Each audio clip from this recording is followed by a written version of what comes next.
nos conoce.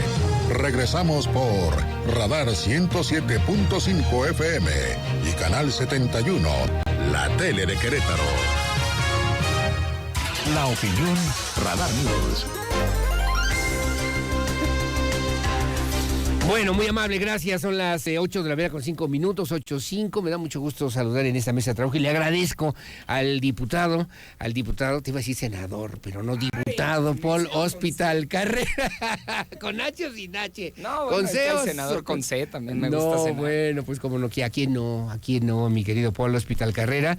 Y bueno, después del día de ayer de la comparecencia de la secretaria de Gobernación, hablando del tema de seguridad, donde señaló que qué necesidad habría de cambiar el sistema y la política de seguridad que ha implementado el gobierno del presidente López Obrador, si han dado extraordinarios resultados. Fíjate, ¿Qué hay que decir a propósito de esas declaraciones, mi querido Paul Hospital desde Carrera? una de las máximas tribunas que tiene el país, en el Senado de la República, como si en este país no pasara nada. Y yo vengo verdaderamente, primero agradecido contigo. Al contrario. Pero segundo, escandalizado. ¿Por qué?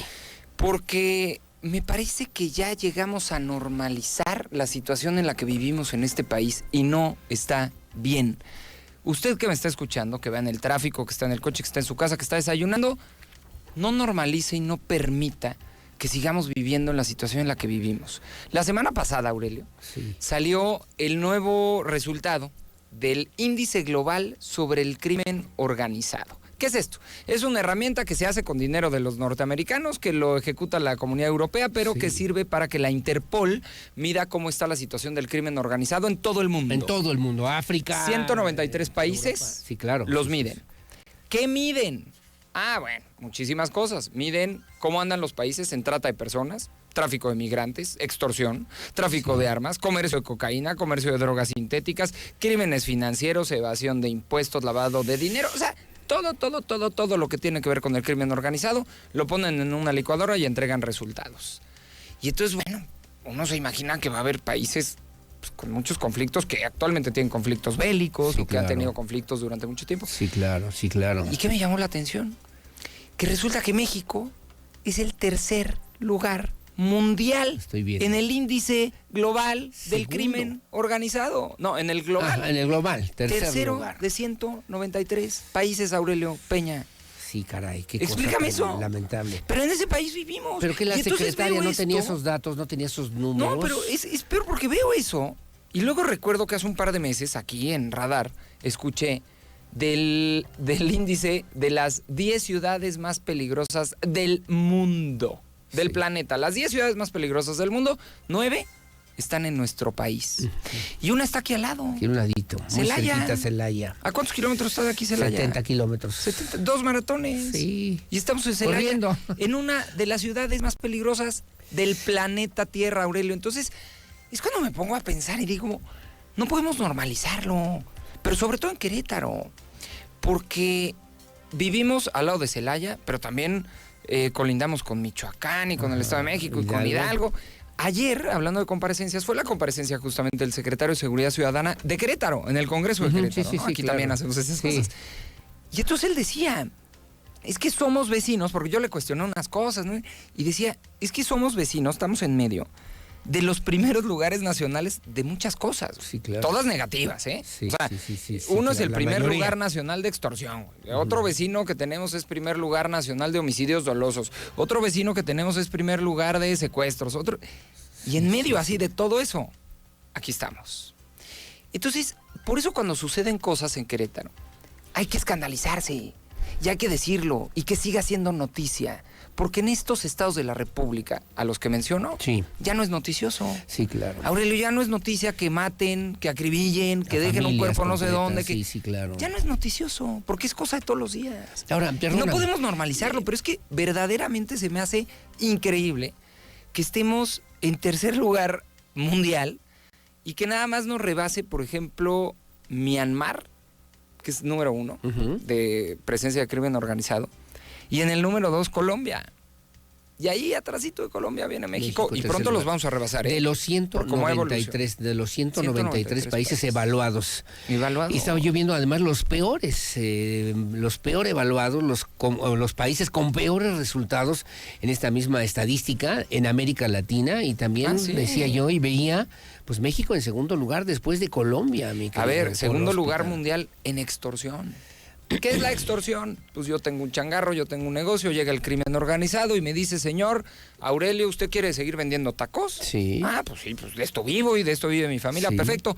A partir de mañana usted me va a tener que dar cada mes 5, 10, 15, 20 mil pesos. Oye, pero es lo que pago de renta de mi local para poder... Sí, güey, pero eso es tu renta. Sí, claro. A mí me das eso y si no...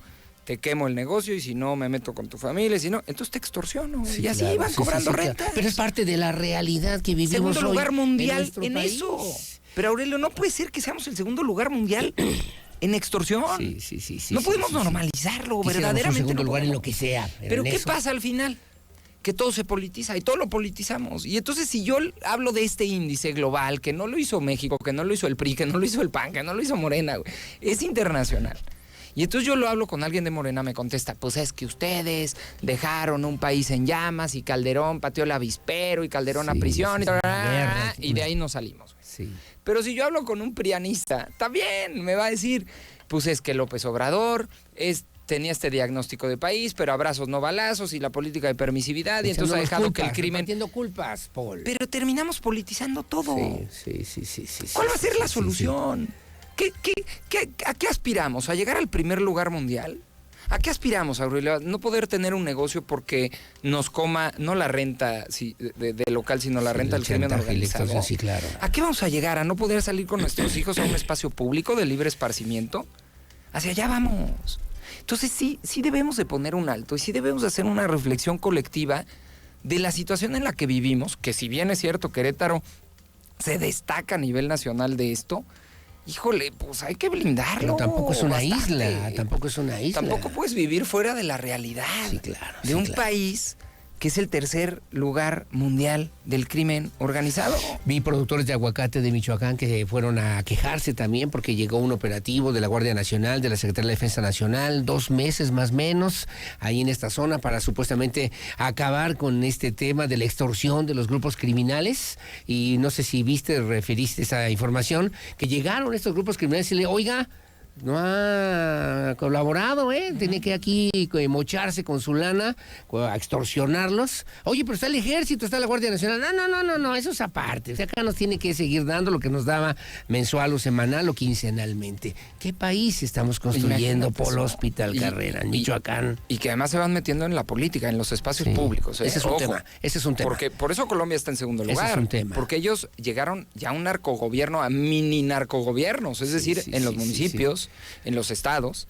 De repente el crimen organizado dijo, vamos a dejar de financiar políticos, mejor vamos a ponernos nosotros. Y entonces empezaron a ser presidentes municipales y gobernadores. O sea, hay que tener cuidado. Ayer, por cierto, mataron a un regidor aquí en Celaya, un joven regidor. A ver, y en tiempos electorales, ¿cuántos familiares de políticos, cuántos candidatos, candidatas? Pero yo tengo otros datos por el hospital. Me sorprendió y por eso me preocupaba la declaración de la secrenia de gobierno, ¿no? Es que no reconocer la realidad pero es el principio del problema. ¿Qué debemos pensar los mexicanos, no? Porque abres prendes las noticias, ves la información y de 80 cosas, 70 son violentas. Sí, pero también te cuentan otra realidad en la mañana. Es decir, salvo Grupo Radar con la enorme audiencia que tiene, pues ¿cómo compites con la mañanera? Y en la mañanera te dicen que todo está bien y que lo que encuentres mal es porque así lo heredaron y es culpa del pasado, cuando también este sexenio, ojo, por ahí anda de gobernador en el norte, pero el que era el secretario de Seguridad Pública de este país, se comprometió. Alfonso Durazo. Que según el diagnóstico de país que tenían, en 6 meses, porque era un tema de voluntad. Bueno. En 6 meses se reducía al 50% los homicidios dolosos en este país. Ahora te tengo que preguntar, ¿y qué está haciendo el PRI? Perdóname la forma y la pregunta, pero entonces el PRI tendría que estar trabajando y estructurando algún discurso, alguna propuesta, alguna estructura, algún proyecto. ¿Qué está haciendo? De país. ¿Qué está haciendo en esta misma causa, en esta misma realidad, Polo Hospital? Primero, romper paradigmas y juntarnos justamente por el miedo que tenemos de lo que está sucediendo en este país. Mucha gente me dice, oye, pero es que se juntan con el PAN y entonces una alianza electorera. Y es que yo no puedo normalizar vivir en un país así. Y si eso me lleva a sentarme en la mesa con personas con las que tengo diferencias, muchas, históricas, culturales, ideológicas, pero que nos mueve el mismo principio, por ejemplo, de cuidar a Querétaro, de que no entre de la mano esta política de abrazos, de no balazos, esta política de permisividad en donde hemos visto que cuando avanza Morena, lo que avanza es el crimen organizado en los estados. Ahí están los números, ahí está la estadística. Lugar al que han llegado a gobernar en este país, llegan de la mano de ellos. ¿Por qué? Porque tienen una visión distinta de cómo enfrentar al crimen. Claro, Hoy, este índice global nos está diciendo, no está funcionando, no tienen la razón. Entonces, ¿qué hay que hacer en consecuencia? Poner un proyecto alternativo de nación, un proyecto alternativo de seguridad, de empleo, de educación. Perdóname, y para eso pero hay que un proyecto sentarse, alternativo que ya tuvo el PAN, que ya tuvo el PRI en el país. que lo tuvieron en distintas Y lo épocas, hicieron con distintas también mal. coyunturas. Y esto es una herencia histórica de muchas décadas. Pero sí estoy convencido, Aurelio, que la política de permisividad no nos va a llevar a nada bueno. El no me meto con ustedes, no los persigo, no los detengo. Sus abuelitas. Ese abrazos no balazos, que se llama permisividad, dejar hacer, dejar actuar, lo único que ha hecho es fortalecerlos financieramente, fortalecerlos en los armamentos. Aurelio, se me pone la piel chinita de ver cómo en San Gregorio, Chiapas, los niños, acompañados de sus padres, le aplaudían al crimen organizado en una caravana. Es increíble. Me pone la piel chinita, porque es ya perder la batalla cultural. Aplaudiendo a los grupos Es ya criminales perder una que batalla entraban cultural. a un territorio. Sí, Porque una cosa es perder la batalla en armamento, en tecnología, en información, en capacidad financiera. Pero cuando vi a los niños aplaudirle a los criminales, se perdió ya la batalla cultural, ¿eh? Porque ya no es el narcocorrido o la narcoserie. Estamos perdiendo la batalla. No, la batalla cultural, Aurelio. Ese Ese niño que le está aplaudiendo no quiere ser bombero de grande, ¿eh? Sí, no, Ese claro. niño no quiere ser policía. Sí, Ese claro. niño no sueña con eso que soñaban otros, ¿eh? Ese niño, ¿sabes con qué sueña? Con andar en esa caravana con los criminales. Y en ese momento ya perdiste la batalla cultural. Y ahí perdiste todo. Pero estamos perdiendo al país, Polo Hospital, pero estamos perdiendo las futuras generaciones, pero estamos perdiendo lo más importante que puede tener una familia, que es la paz, que es La esta seguridad. posibilidad de tener seguridad, de tener un empleo, de tener un espacio libre y abierto y público. Y Se lo están primero que te yendo de tiene las manos. lo primero que te tiene que garantizar un Estado, el que sea, es seguridad. Es que tú puedas salir a la calle de manera segura. ¿Sigue que siendo una tengas demanda? tránsito. ¿Sigue siendo una Por de las supuesto. principales demandas y será en el 2024? Me parece que sí. Hoy la verdad es que es la demanda más sentida socialmente hablando, así lo dicen los números, a nivel nacional, el tema de seguridad. Presentó Marcelo Ebrard, quien era también una de las corcholatas, un tema y una propuesta para De atender tecnología, este tema por y supuesto. pues no le hicieron caso. Bueno, no le han hecho caso en nada, menos en sus propuestas en materia de seguridad para el próximo Pero sexenio. Xochitl ya se sentó con los que saben de estos temas para hacer una propuesta sólida, concreta, convincente para la sociedad queretana rumbo al 2024. Sí. ¿O van a esperar? Van a esperar. No, sin duda, y tampoco es tirar toda la basura. Habrá cosas que funcionan, habrá Sin cosas duda, que no sí, claro. funcionan. Pero lo que es una señal inequívoca son todos estos datos, todos estos índices que salen, este índice global, Caray. el índice de las ciudades más peligrosas del país, la situación que estamos viviendo. A ver, carajo, no podemos normalizarlo, Aurelio. Por el Hospital, el tiempo se nos termina. ¿Qué podemos decir para que te contacten, la gente se ponga en comunicación contigo? ¿Qué les decimos? Pues nada, que busquen ahí en redes sociales un hospital sin H. No hay mucho pierde. No hay otro hospital sin H, sí lo hay. Cuéntenme para te buscarlos. fuiste con ese tema, pero hay otros. Pero el tiempo se nos está terminando.